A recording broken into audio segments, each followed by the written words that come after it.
warahmatullahi wabarakatuh. Halo semuanya, pada kesempatan kali ini saya akan membahas sebuah topik yang sangat penting dalam konteks kehidupan sehari-hari, yaitu tentang kaidah kebutuhan menduduki posisi darurat baik hajat maupun khusus. Memahami kaidah ini akan memberikan kita wawasan yang lebih dalam mengenai bagaimana kita bisa menentukan prioritas dan tindakan yang tepat dalam berbagai situasi, baik itu dalam urusan pribadi maupun kepentingan masyarakat luas. Dalam video ini juga kita akan mengupas makna dan penerapan kaidah ini sehingga kita dapat lebih bijak dalam mengambil keputusan ketika dihadapkan pada situasi yang mendesak. Mari kita mulai pembahasan ini dengan penuh perhatian dan semangat untuk belajar. Selamat menyaksikan.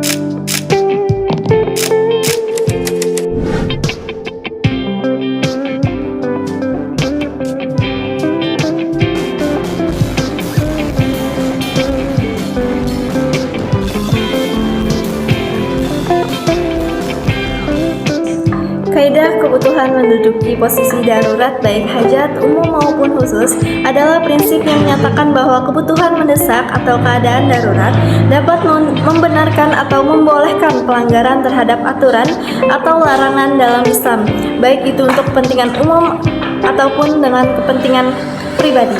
Landasan kaidah ini berasal dari prinsip kesempurnaan syariat Islam yang memperhatikan keadaan dan kondisi manusia, sehingga dalam situasi-situasi tertentu yang mengancam keselamatan atau kesejahteraan individu atau masyarakat, kebutuhan mendesak dapat membenarkan tindakan yang mungkin dilarang dalam keadaan normal. Dengan demikian, kaidah ini menekankan fleksibilitas syariat Islam dalam menanggapi situasi-situasi yang tidak biasa atau ekstrim. Kemudian penerapan kaidah. Yang pertama, pemenuhan kebutuhan dasar. Dalam transaksi jual beli, kaidah ini dapat diterapkan ketika seseorang atau masyarakat menghadapi kebutuhan mendesak akan barang atau layanan yang diperlukan untuk memenuhi kebutuhan dasar seperti makanan, pakaian, atau tempat tinggal. Dalam keadaan darurat seperti kelaparan atau kekurangan bahan pokok, kaidah ini dapat membenarkan transaksi yang mungkin melanggar beberapa prinsip atau aturan dalam Islam untuk memastikan pemenuhan kebutuhan tersebut. Kemudian yang kedua, penanganan krisis ekonomi. Ketika sebuah masyarakat atau negara menghadapi krisis ekonomi atau keuangan yang mengancam keberlangsungan hidup atau kesejahteraan umum, kaidah ini dapat menjadi landasan untuk mengambil langkah-langkah darurat seperti kebijakan moneter atau fiskal yang bertujuan untuk mengatasi krisis tersebut.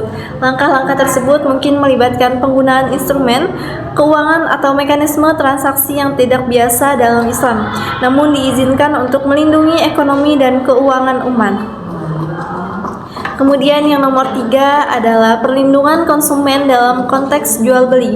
Kaidah ini juga dapat digunakan untuk melindungi konsumen dari penyalahgunaan atau penipuan oleh penjual.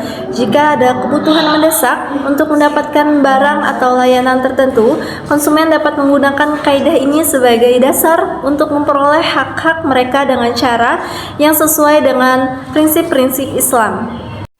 Bagaimana konsep darurat individu dan darurat umat? Konsep darurat individu mengacu pada keadaan di mana seseorang diizinkan untuk melanggar beberapa prinsip atau aturan dalam hal untuk menghindari bahaya atau kesulitan yang mengancam nyawa atau kesehatan dirinya sendiri. Sedangkan untuk darurat merujuk pada keadaan di mana masyarakat atau umat Islam secara keseluruhan dihadapkan pada ancaman serius yang mengancam keselamatan, keberlangsungan mereka. Dalam kedua konsep ini, prinsip-prinsip ini utamanya kebutuhan untuk menjaga keselamatan dan keberlangsungan hidup, namun tindakan-tindakannya darurat harus dilakukan dengan penuh kehati-hatian dan sebatas yang diperlukan.